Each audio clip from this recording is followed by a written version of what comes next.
যারা কামনা বাসনা শূন্য হয়ে অনন্য চিত্তে শুধুমাত্র ঈশ্বরকে চিন্তায় রেখে সমস্ত কর্ম করেন, সমস্ত কর্ম সাধন করেন, তারা কখনো নিরাশ হয় না।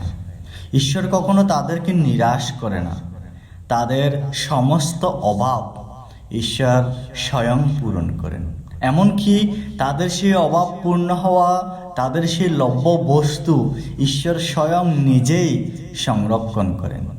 গীতার নবম অধ্যায়ের 22 নম্বর শ্লোকে বলা হয়েছে, অনন্যা চিন্তয়ন্ত মাং ইয়ে জনা পর্যুপাসতে তেষাং নিত্যয়বিযুক্তানাং যোগক্ষেম বহাম্যহম।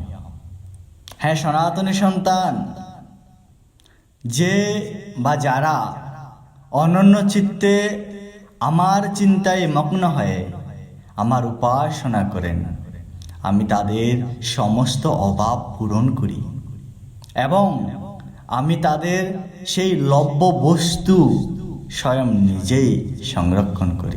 হ্যাঁ সনাতনী সন্তান, ঈশ্বরকে জানুন, ঈশ্বরকে মানুন।